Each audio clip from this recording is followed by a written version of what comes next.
Hello, everyone, and welcome to another sorry, can't speak this morning. Welcome to another episode of Exploring Brain and Mind. And my guest today is the lovely Julie Hogbin. And I let you introduce yourself since you've been rebranding yourself recently. Welcome, Julie. Thank you, Elke. And thank you for letting me introduce myself. Yes, I have rebranded. So I haven't rebranded me. I'm still Julie Hogbin. I am still the person that I was. What I've rebranded is what I actually do. I'm going to say I still do the same thing with add-ons. I'm still the same person with the same intent, the same principles, the same values and beliefs. It's just what I do is branded. So for those of you watching on the video, you can see that I've got hashtag conscious leadership by my name. That's what I believe in. That's what I stand for. That is what I teach and train. And conscious leadership to me is about self-leadership, leading you to whatever it is that you want, which covers money, health, and relationships. That's true wealth. It's wellness in its entirety. So I've rebranded to Success Suite, because success is not just one thing. It's a multiple of many things. My phrase is that everything is connected, nothing sits in isolation. And that is true. So when we look at success, we've got to pull all those little points, all those things together. So success is a suite of different things. So Success Suite is what it is. I've rebranded my podcast. All my books will be coming out. So I'm already a multi-published author. All my books will be coming out based around Success Suite. Somehow there'll be the connection. And my new platform, successuite.io, is launching. And I have every fingers crossed today. So, yeah. And anybody wants to know anything about that, please contact me. Fantastic.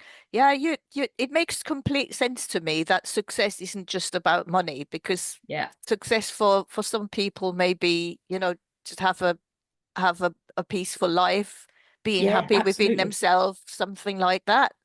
There's Yeah. much more to it.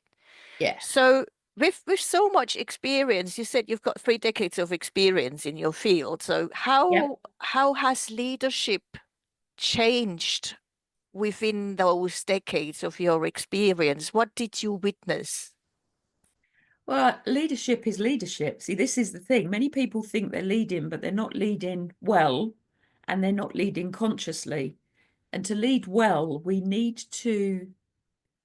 So, first thing, leadership, we have to lead ourselves first before we lead others. Because if we don't lead self in a designed process, in a designed way, we lead self through all of our programming, our experiences, whatever has gone before is how we lead future. So with conscious leadership, we look at self first, we design ourselves as to who do we really truly want to be, and then we lead through that filter. So we learn about communication, we learn about, speaking, we learn about leadership, we learn about management. We have the vision and the mission and the process. This is individuals as well as in business. So leadership in reality, leadership hasn't changed. We can look at examples of some of the classics. Churchill through the war. He was the leader for the time. Mm. After the war, he wasn't the leader the country needed, so they basically sacked him. Yeah, you yeah. know, so we can look through history and look at leadership and how leadership is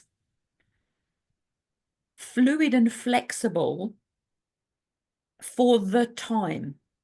So leadership within businesses who are going through massive change because of, just as an example, changes in technology now. Oh, yeah. Leadership to get businesses through that whole technological change, as much as leadership is the inspiration, leadership is the guidance, leadership is creating the vision, leadership is pulling people on track, keeping people on track, the leadership has to change its voice and its message. It has to ignite and be a catalyst for change for the leader's followers. Yeah, Of it course, makes sense. It makes yeah. sense. And of course, what happens in business is that so organizations survive, the business the organization does changes. Mhm. So you've only got to look at Nokia as Oh yeah. as a primary example. When Nokia started, they were a wood pulping mill. Then they built made Wellington boots. They made rubber products. So how does an industry go from a wood pulping mill through making rubber products into phones? So the organization survives, the business changes. And when the business changes, which many are currently, they have to, otherwise they're not going to survive. The people that we have in the business don't always like the change. So they will stick their feet in and go, no, I'm not changing. That's not what I signed up for. That's not what I paid. That's not what I got. That's not what I get paid for. Mhm. And they stick their feet in. And that's why with change, there is much resistance, but there is also fallout of change. People leave, people are from business, people leave, people don't like the new culture. They'll stay, they'll go. People leave, they start up their own businesses, they run it in their own way. And all of that is a process that good leaders see their people through. They support their people through it. So everybody with change, when it's really well planned, really well thought through, well serviced, come out in a better place. Mm. Yeah, yeah. And as you say, there's a lot of change happening now with AI coming in, Yeah. and there's a possibility of a lot of people losing jobs and things. I suppose the resistance in the lower level like workforce is mainly of a lot of fear about losing their jobs because of they feel that the changes might cost them their job. And that's where, and this is the reality of the situation, we have to, and I cannot say this any more strongly, take personal responsibility for self. So anybody who is employed, you make yourself employable. Yeah, And that means constant and never ending improvement, because the thing you're doing today may not be here tomorrow. absolutely. So Yeah. we have to, and this is conscious leadership. Mm. And again, an old phrase, we see the writing on the wall and we choose to do something about it. We take control of, and I know this is going to be possibly a very hard lesson for some to learn, but we take control of our life. We live our life to our design. Now, for those of us that are employed, and I have been employed as well as running my own business, so I have had both sides of this coin, as the saying goes. Mm. Um, when we are employed, we still take control of what we can do, what we can't do, who we are, what we know, what we don't know, how we present ourselves, what's our ambition. We still have to have Mm. control of that.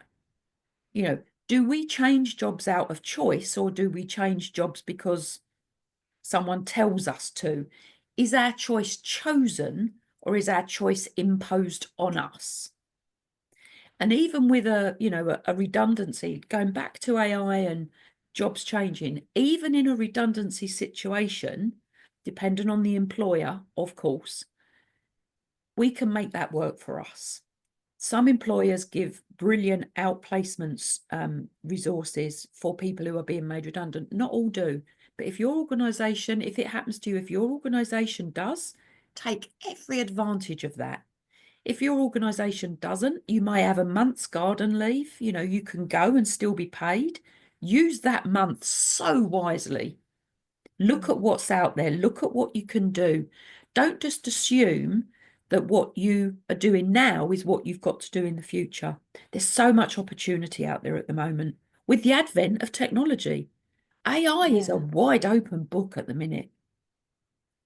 Yeah, I used to be the biggest skeptic of AI for quite a while, and then Yeah, one lady, she was one of my trainers for the all the brain yeah, agility and emotional intelligence and things. yeah, She said, "Oh, come on, I show you how it works. You know, it's all it's not scary at all. Just I show you a few prompts and things, and then try it out." And I've been using it ever since. yeah, Any kind of well, more the free options than anything at the moment. But I'm using it like for content creation, and I've yeah, subscribed to a newsletter which gives me news about the AI, what's happening yeah, in all the different things every day. And I'm very curious about what's going on now. And also what you're saying is it's totally spot on that we have to take responsibility for our life for yeah, 100%. yeah, And in here, that it's coming from us first before and working on us, what doing our inner work, as I call it, doing that first, our self-awareness, that's the yeah, foundation. It's like a foundation of a house. You need self-awareness yeah, first yeah, before you can absolutely. learn then the self-management, then the social awareness, then the social skills. That's how I approach any kind of teachings or workshops about emotional intelligence. Yeah, absolutely. It's this whole thing, isn't it? We can all blame other people. We can all blame the government. We can all blame our partner. We can all blame our parents. We can all blame everybody. And in reality, we when we are self-aware, regardless of what has influenced us in the past, regardless of who is influencing us now, we can choose our response rather than react. We choose our response. And it's one of these things, isn't it, that, oh dear, if I look back at who I was and who I am now, and if I look back at what I did and what I do now, if I look back at what I knew then and what I know now, I am not the same person. I remember a long time ago, I had an out of body experience, which changed who I was in that moment. But I also, when I started to learn about personal development, about self-awareness, all those things, this is decades ago, I unpicked myself Hmm. Hmm. and I really analysed who I was. And then I tried to change everything at the same time. And I got so flaming confused. Oh dear. I didn't know what I was doing. I didn't know how to do it. So I sort of left. I chose the primary thing. I changed the primary thing first. And that was about how I communicated. Yeah, Mm. how did I express myself? How did I how did I stand up to the power? How did I um how did I ask questions in meetings? How did I tell people that I didn't agree with what they did rather than go for their jugular? How did Hmm. I do that in a manner that allowed them to hear me? Hmm. How did I do that to allow them to let me talk in some respects? How did I interrupt? How did how did I do these things? And that was my primary. And from that, the world opened, the world Mm. changed because I could communicate effectively rather Yeah. than just speak. Yeah, there's a difference, isn't there? Huge, huge difference. Massive. Because nobody, yeah, I'm on a bit of a, this is a personal thing for me, but nobody really teaches us how to communicate. We pick it Yeah. up as a child, we pick it up from our primary caregivers, whoever that might be, whether we've got one parent, both parents, whether our grandparents brought us up, whether we are in a care system, you know, depending on what culture we are brought up in, That's how Mhm. we learn to communicate. That's what's embedded in us. And and I will say this very often when we get into business, when we get into employment, it doesn't work Yeah. because nobody has refined or taught us that how we behave, how we enunciate ourselves doesn't always work for the world in front of us. So to Mm. learn how to express yourself, to learn how to what words to use and not to use, and how to use the words makes a massive difference to the Absolutely. results we get, to our success. Employed, unemployed, in relationships, business relationships, personal relationships, with our families, with everybody out there in the world. Yeah. I see that as life skills, Yeah, absolutely. how to learning to communicate. And I think that's something to be added to the education system, Yeah, yeah, which is greatly missing. yeah. I think it is. I mean, I haven't I haven't been in the education system for a long time. Apart from the education system I choose to access, for my development. And, I spend a lot of money on my development. Still do, always will never stop. I've always got mentors. I've always got people who I can learn from, always, in personal development stuff, in business stuff, in marketing, in AI, all sorts of things. And I'm in a fortunate position, but that fortunate position has come because I changed. I Yeah. changed what I did, um, which allows me to do what I'm currently doing. Yeah, Yeah. No, self as personal development is so important. yeah, It is so important. And the skills involved with that are not just useful for business or employment, is for life in general. yeah, Relationships with other people. yeah, No, absolutely. it's absolutely. The relationship we have with ourselves is the most important relationship ever. Mm, It's the number one. You know, I, I- if we do not like ourselves, let alone love ourselves, how are we then going to affect and influence others? We're going to get walked over. We're going to get treated not as well as we could. And learning to love self, and I have worked on this over a long time. That was not my primary position. Um, Learning to love self makes every other relationship in your life healthier. But you have to start with loving self first. And when I say love self, I can genuinely say I love me now. I respect me. I have self-worth, self-value, self-esteem. Not always had that. So I started with liking me first. And at one point, I didn't even like me. I wasn't the person that I wanted to be. If I'd have been if I'd have been the third party observing me, I'd have gone, who is that? Which was mm. going back to when I was probably 16, 17, 18, was the no, maybe 16 was the out of body experience I had. I was, can I share it? I don't think I've ever Yeah, shared it yeah, yeah. before. Go on, go on. I'm always curious about any kind of out of body experiences, Yeah, things like that, because to also to show people that this is real. It's not yeah, something that people just make up. yeah.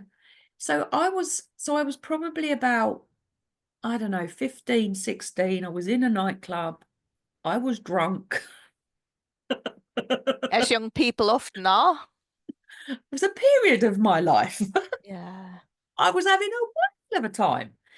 I was smoking, I was drinking, I was swearing like a trooper, and I was a young female. And I don't know what happened. I don't know why it happened, but all of a sudden, so I'm in a nightclub. I was in the music was blaring, it was really loud, full of smoke. This is when you could smoke in, Indoors. Yeah, yeah. before it all got stopped.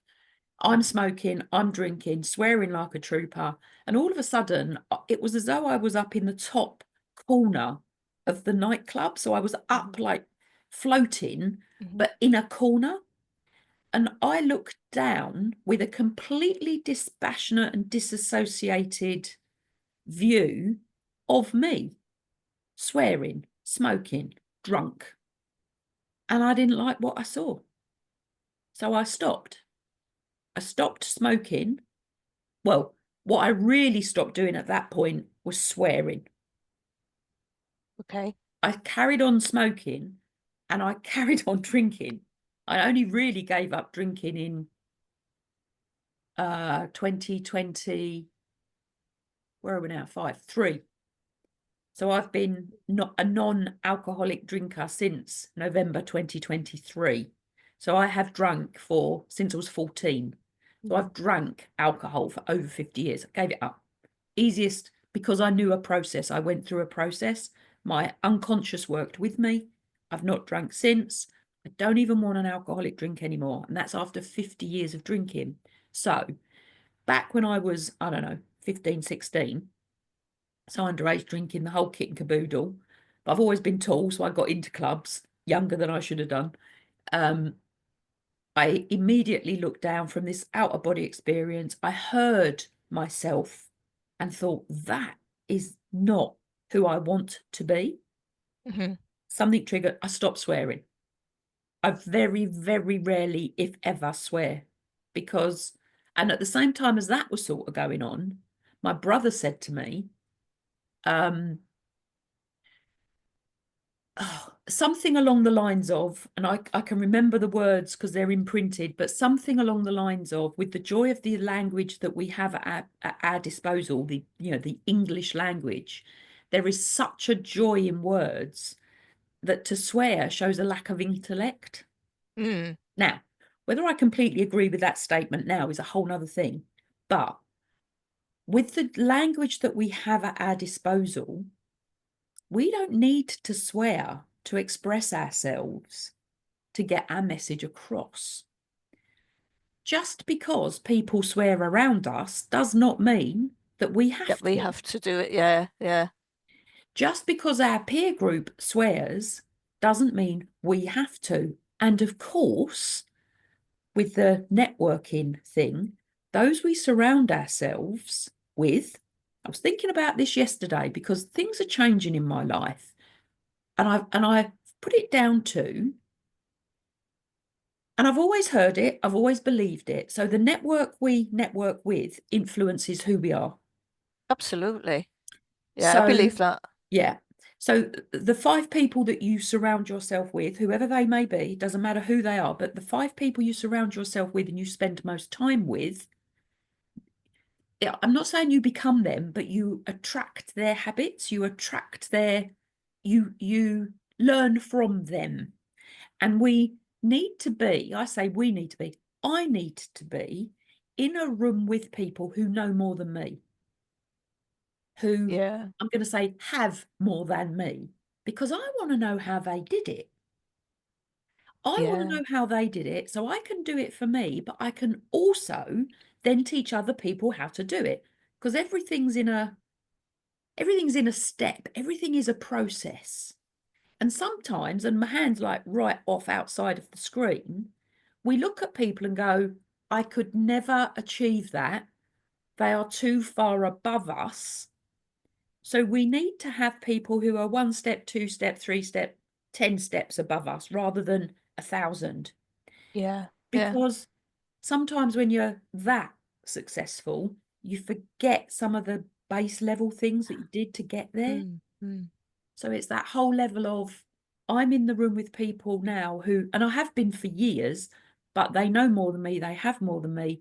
They're teaching me. It's almost like osmosis mm. because I listen to them, I hear them, I watch what they do, I talk to them about what they do. Some of those mentors are paid, some of them aren't. Some of them I would now classify as friends Hmm. because we've met somewhere and we've stayed in touch and we have like-minded values and beliefs about things. So it's a very interesting process. I know that my life has changed immensely and is changing immensely now because of somebody I met 5 years ago on an app. Hmm.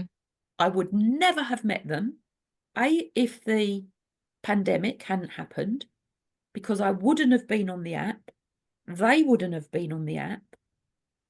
We would probably never have met, even though we were in similar circles. It's just, it was meant to happen. Well, Yeah. you can say that there's always sometimes it's a journey. It's and sometimes things have to come together. Yeah. It's Yeah. and because you might not have been able as the person you were to be on that level where you are now. So you had to go through what you went through to be where you are now. Yeah, absolutely. I truly believe from the core of my being that everything has a reason. Yeah, Everything yeah. has a reason. We don't always like what the reason is. No. It might not be always what we want, but everything has a reason. And as long as we can learn from that, and it may be really painful. I mean, I do live in the real world. It may be really painful, but as long as we can learn from the thing, it allows us to come out the other side with additional knowledge, with new knowledge, with a new thought process, with a new sense of self, whatever that is for us. Everything has a reason, and I've said it before and I'll say it again, everything is connected. Yes. Nothing sits in isolation. Yeah, Yeah. I've come to totally believe the same as well. Yeah, It's there's everything we're connected with, everything with the land where, the earth, the wind, the sun, all yeah, the elements. We're part of, well, it we're part of nature, aren't we? yeah, And we kind of, yeah, we're linked to the laws of nature as well. It sounds a little bit outlandish to a lot of people probably, but that's what I feel it. Kind of know it in my heart. That's how it works. yeah. Well, we're matter, aren't we? We're just Mm, energy coalesced into matter. hmm. What happens to us when we pass? We go back to, I'm going to say we go back to energy, but the matter that we are decomposes, Hmm. and sometimes the matter we are decomposes really quick because we get burnt. you Yeah. know, we become ash. Yeah. So this human being, this human blob of matter that comes in many shapes and sizes and forms, goes back to, it starts at nothing and it goes back to nothing. Mm. So, But I also believe that there is something, I believe in the what we call this, well, we may call the soul, other people might call it the spirit, something like yeah, that. And I believe that we have that. That's what kind of drives us inside us as well. And I know that when once we leave the body, we move to something else. yeah, We might become something else, who knows? We can't yeah, kind of say. But yeah, I remember my niece telling me when she was with my dad when he passed in the hospital, and she described that when she thought that suddenly the alarms went off without yeah, him speaking anything, and she went and she opened the window to let the soul move out, yeah. and then the alarm stopped. Oh, wow. Okay. Yeah, That was pretty powerful, I have to say. yeah, yeah. I mean, that whole death thing, I was with both my father and my mother when they passed. And my father, I mean, and oh, I had experiences with both of them. Hmm. So my father, when he was, um, you know, end of life, he was basically in a coma. I Hmm. had telepathic conversations with him. Now, I've never had that before. I mean, I don't know how it happened. I knew he was in pain. I knew where he was, what the pain was. I knew where it was. And when he actually passed, it's a bit of a funny story, but when which had to do with time, my Yeah. dad could tell the time anywhere in the world All within right. Okay. within 5 minutes without looking at his watch. I don't know how he did it. And when he passed, Mum was on her way into the hospital, and I had to lie to my dad because I'd said to him, Mum will be here at 10. I said to Dad, hold on till 10. Mum will be here. And I knew he was holding on for Mum. I just, we'd had that sort of conversation. Mm-hmm. And Mum had got stuck in traffic. Mm. Her brother was bringing her in. Mum had got stuck in traffic. She wasn't there at 10. So I said to Dad, Dad, it's 10 to 10, another 10 minutes. And he Ah. frowned because he knew I was lying because it was already 10 o'clock. And I thought, Wow. I mean, I hadn't lied to Dad for decades because when I stopped swearing, I stopped lying. Mm-hmm. Or very closely afterwards. It was another a process that I went through. Um, and I'm and as he's dying, internally I'm sort of chuckling to myself because I'm thinking, bloody hell, I'm lying to Dad and he knows. But Mum got there, and Dad was literally hanging on for Mum. I Mm-hmm. could I could internally, physically hear his body closing down. I Right. could hear every time an organ shut down, I heard a click. Okay. So there was such a weird experience, well, weird, beautiful experience with Dad. And then when Mum passed, again, she'd had a stroke. She was she couldn't move in the last couple of days. Mum didn't linger. Mum had decided to go. She went, in my belief. She didn't linger. But one night I was with her. I stayed with Dad. I stayed with Mum. One night I was with her. She basically got up and gave me a big cuddle, and she couldn't move. And then when Mum died and we left her, I went home. She came, her energy, whatever you want to call it, Yeah, yeah, yeah. came. And because Mum had shrunk, she couldn't really cuddle me, but she Yeah. used to hold my arms, and she came and she held my arms, and then she went. She let you know that she's going. Yeah. Yeah. I can't explain it.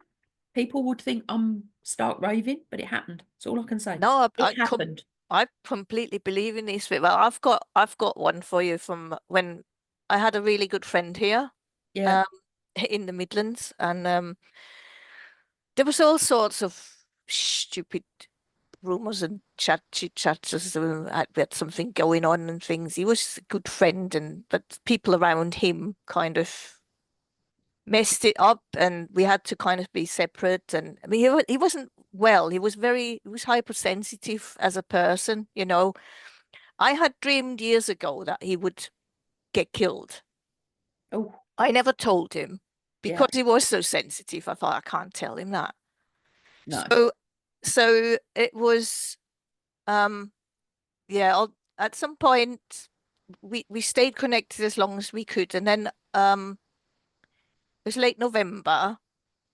I had heard that he had gone to hospital.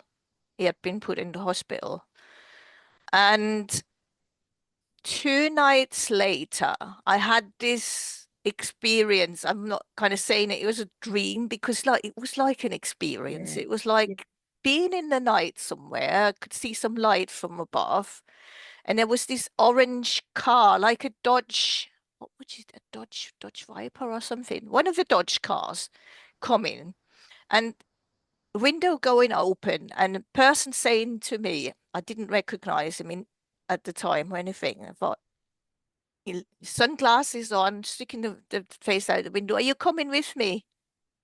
Oh, And I said, no, I can't come with you. I have Callum to look after. I have my son to look after.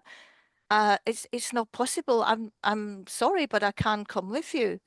And he oh asked another wow. 2 or 3 times, and then there's this, oh well, in the end, and then the car slowly moved off into this. bluish grey fog. First, Wow. the backlights were still on, and then the backlights went off just before it disappeared in the mist. Wow. And I didn't know what to make of it. I was really like confused because it felt so real. And then a few days later, the father of the wife phoned me and said that he passed. I had seen a post on Facebook, which kind of was like, what's going on? Has he gone? And then, the father contacted me, or father of the wife contacted me and said he passed away. And I'm Wow. like, shit, that was him telling me that he's going. Wow. Yeah. That's why I believe there is something in between here and the next level that we will move up to eventually, Yeah. that souls sometimes can meet. Yeah. I I don't I think there is so much that we just don't know. So I don't disbelieve anything is possible because I believe everything is possible. That's how I live my life. Am I shocked? Am I surprised by things? No, not really. Not anymore. I just, we, I'm not, my ego doesn't allow me to believe that we're the only thing on in the universe. It just doesn't. Why us? There is so much unexplored. How do we know? I mean, how do we not know? How do we know? I mean, Yeah, I just, how? I can't, I will never believe that we are the only thing. yeah, And that might upset people. I don't mean to do that.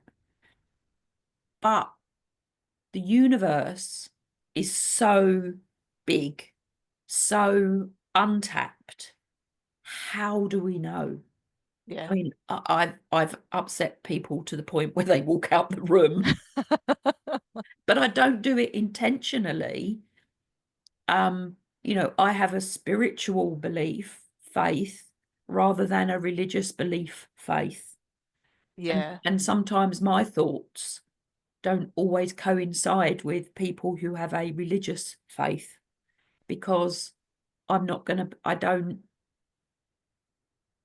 I'm not gonna I'm not going to believe one thing to be true when there is so much out there. And yeah. interestingly, just recently, I mean, I am not religious. I'm not religious.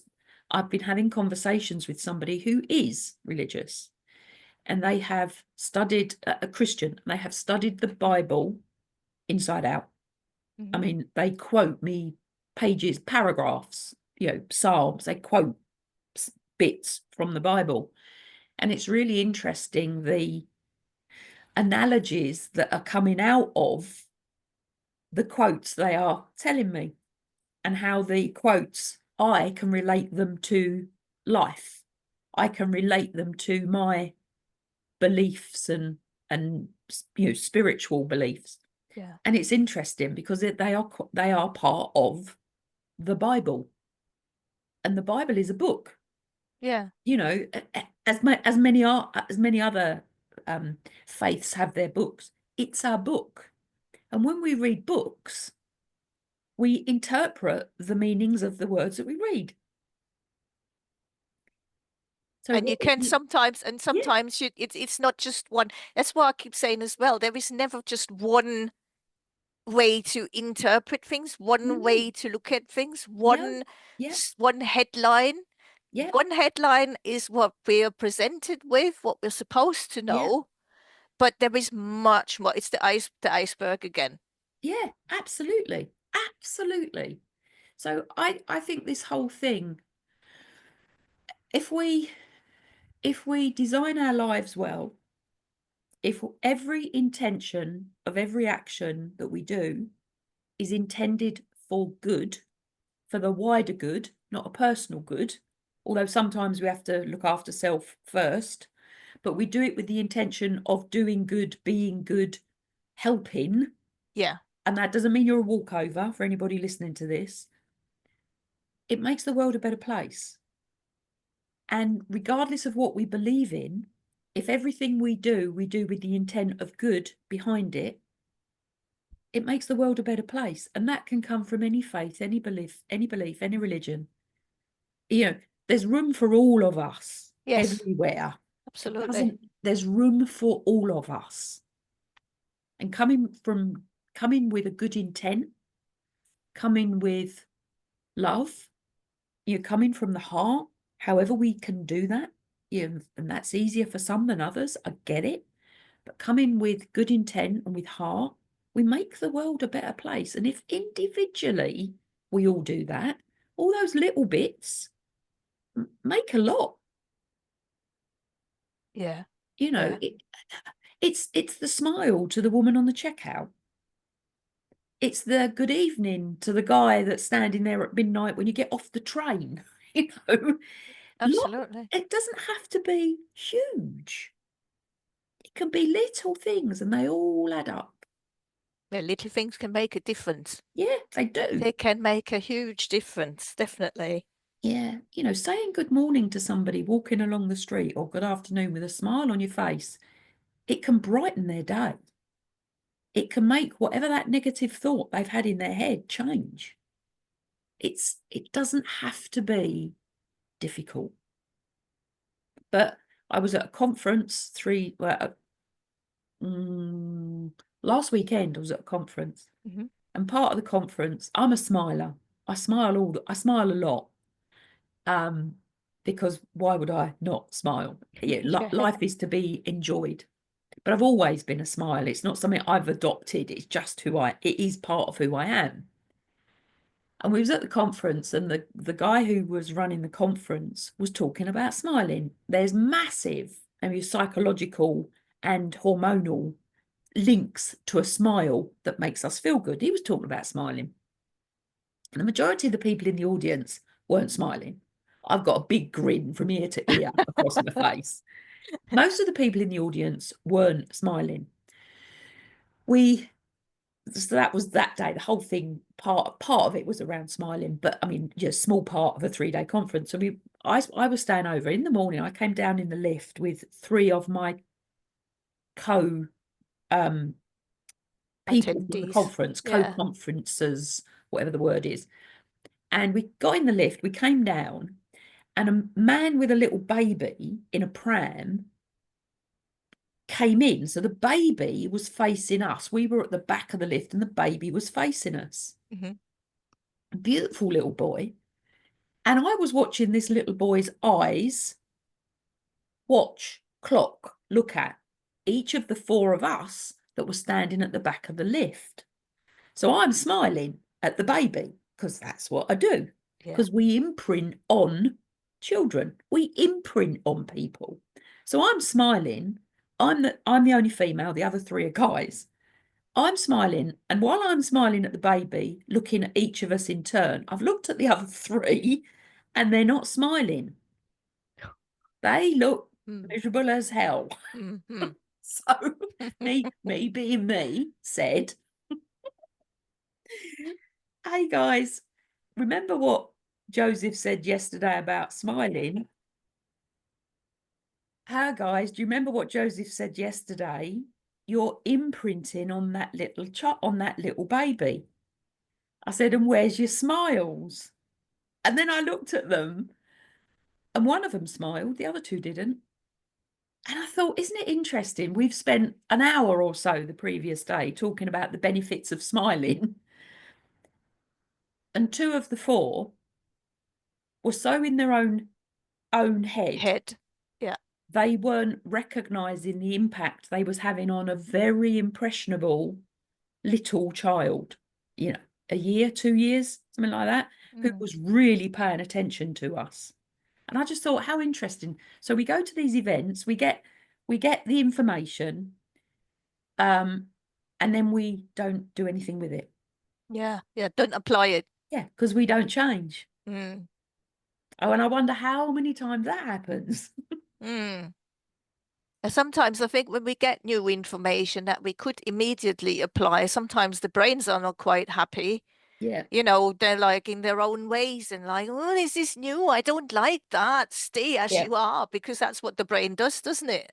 Yeah. Well, It the brain. always wants to keep us safe and comfortable, and you're Yeah. fine as you are. You don't need to change, and it's not right. But on the other hand, the brain likes new things and new experiences and things. But even if it whinges with regards to the amygdala shouting danger or whatever, we do need the new things. We do need stimulation, because otherwise the brain would kind of lose function. Yeah. And that isn't that one of the things, I don't know much about this, but isn't that one of the things that they say about um, dementia illnesses or dementia, whatever the right word is, but for people who sadly get dementia, I think it's a horrible, horrible, horrible disease. But if Mm. we keep our brain active, we are less likely to experience that. Yeah, that's why I keep saying to people as well, you need to keep your brain active Yeah. even if you're getting older. Yeah. Don't just retire and do nothing, because that will kind of you don't lose it. If you don't use it, you lose it, as the saying goes. And that Yes. applies to the brain in a very big start as a big time. You can still, learn a musical instrument. You can still, you know, you do puzzles, do brain trainings. There's a lot of brain training apps Yeah. and things there these Yeah. days. Do crossword puzzles, Sudoku, Yeah. whatever they're called. Um, Go out, meet people. Social Yeah. contact's important as well. There's so much music, laughter. Yeah. Watch funny videos at least once a day. Have a good belly laugh. Yeah, So important. laughing and smiling is so important, so important. I don't think people realize how much laughing, appropriate laughing, good laughing, not the cynical, negative laughing, Mm, but the really good laughing, that belly laugh when the tears just flow, mm. is so important to good health. Yeah, So absolutely. important. I mean, it's one of the reasons I smile. I know. I've always known, but I don't know how I've always known. Maybe someone told me when I was, a baby, smile, it'll make you feel better. I've always known. Yeah, maybe you brought it in from your ancestors from somewhere, because we Maybe. we do inherit stuff Yeah, from ancestors as yeah. well. So, Maybe I did, but I've always smiled. I've always been one of those people that I suppose perhaps I've always been, not saying the world's always been perfect, because it hasn't. I've been through some tough times, but I've always been happy most of the time. yeah, happen I've to some extent, happiness is a choice as well, as yeah, what's another thing yeah, that I keep banging on about. You can choose, even though you're kind of struggling whatever way in life in general, but yeah, you can choose not to let it get to you. Because if you let yeah, the negative stuff get to you, you can't sleep. It will mess your whole health up. And that's the mind-body connection thing again. yeah, You need to yeah, choose to focus on on the good, on the yeah, positive. absolutely. And I think that's a really important message. I really do want to pick up on what you've just said. We choose our emotions. Mm. We choose them. Now, many people listening to this will go, "What the hell is she talking about?" We choose our emotions. Nobody can make you feel anything. They do something, we react to it as a general concept. So somebody does something, when you learn to respond rather than react, you can laugh in the face of it. You Absolutely. you do not have to let it affect your emotion and your mood. And you do not have to react immediately. The Yeah, important thing is that something happens, something says something that triggers something in you. Pause. Immediately pause and think, do I really have to react to this now or not? And no, then and you can, and then sometimes when you start asking the question, something else comes in already, because thoughts move so fast. yeah, yeah. That's where we respond rather than react. Yeah. reactions can save our life.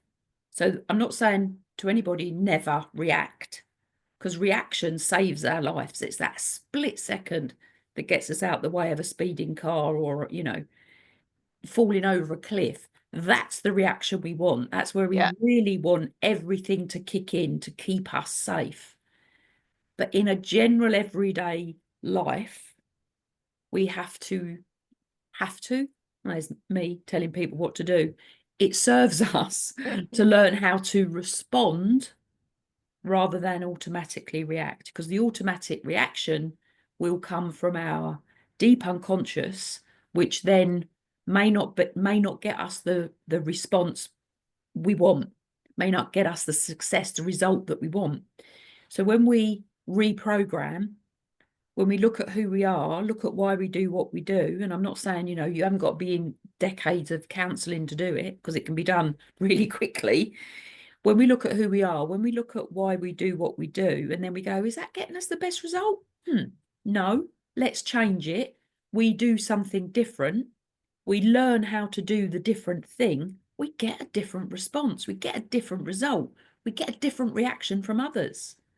And that depending on how old we are and how long we've been doing the thing that we want to change, because of all the, how the brain wires, which is, your game, how the brain wires, we have to change that wiring. Yeah. And the only way we change, I say the only way, you're probably going to tell me different, but the way we change the wiring is to remember to do the things different. Yeah.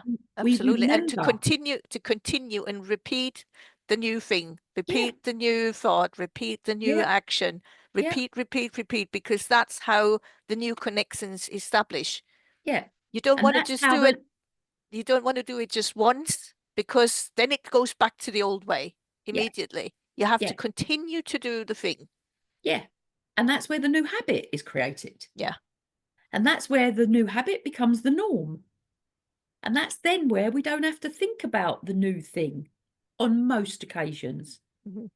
And then we'll go, oh, actually, I've not dealt with that before. Maybe let's have another think about how we then change that thought process, that Yeah. behavior, which is the result of the thought process. Yeah. So it's the cycle, isn't it? I mean, Yeah. it's everything about human behavior. Yeah. Why do we do what we do? Why do we think like we think? Why? If we want something different, we've got to change the thoughts linked through to the behavior. Yeah. If we want Yeah. a different result, you've got to do things differently. Yeah. And that the thoughts in the mind are the first thing that has to change. Yeah. And how many thoughts do we have in a day? Millions, millions and 60, millions. 60, 70,000. That's the figures that I kind of keep coming across. And then how many of those thoughts in reality are we actually conscious of? Yeah. Because they're going Not so many. the speed of them coming through is incredible. Yeah. So then we're not conscious of them, which means that we're then not conscious of the decision that those thoughts are leading us to. And then the decisions lead to the behaviors. I mean, it goes through filters, of course, Yeah, but yeah. ultimately lead to the behaviors. The behaviors then generate the result.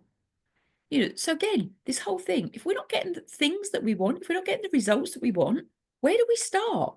With self. Mm. Comes back. Everything comes back to us. And that brings us nicely back to self-leadership and leadership, Yeah, doesn't it? it's that cycle. It's absolutely the cycle. And what's the one thing, and general concept here, and I have been doing the work that I do, well, my whole life on myself, but probably nearer 4 decades now, probably nearer actually 38 years. So I got into learning and development, like teaching others, training others, coaching, mentoring others when I was 28. And I'm now 66.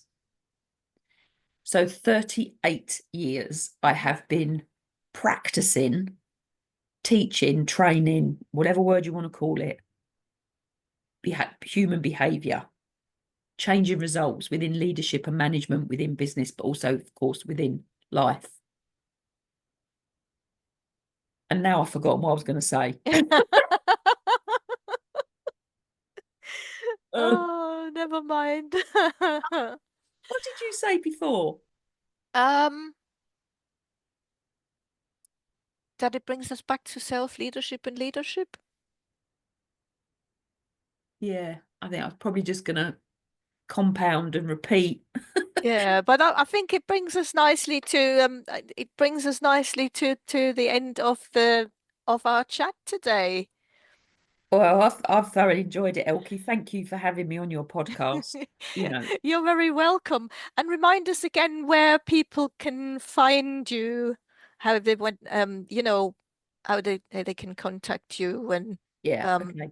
remind us of the success suite and things. Yeah, so successsuite.io is a new product platform I'm creating. It will be launched this weekend, Ooh. and that will help anybody that, well, it will help everybody that wants to write a book, get it published, get it out there with a funnel built for people to access it. There's a lot to it. And one of the reasons I've created it, it's AI based, which I know will scare a lot of people. But for those that it doesn't scare enough away as much, I can support you in writing the book, getting it out there, building the funnel. It's all on one platform. I've spent months getting this created, a long time getting this created. I really want to help people get their message out. And of course, what that then comes with is me as the support. So it's a two pronged folded thing, which is growing and evolving and will get better as well over time. I'm going to add more things to it to help people. So successsuite.io, note that down, have a look for it. My website, juliehogbin.com, lots of articles on there, and the link to my podcast is on there. So people can go on there and choose their platform they want to listen to it to. Everything's been rebranded to Success Suite. But of course, the Conscious Leadership podcast has got over 200 episodes on it, there for people to backlog if they want to. And I'm on all the social media platforms, and most of it is my name, Julie Hogbin. Okie dokie. Fantastic. It was lovely to have you, Julie. It was an amazing Thank chat. you. Thank you. Thank you. Thank you. Thank I've, you I've so thoroughly much. enjoyed it. I love doing podcasts. I love it. I just love it. Maybe I get another idea sometime. I might ask you to come back. Yeah. I happily be a repeat guest. Super. Happily. Okie dokie. Thank you so much, Julie.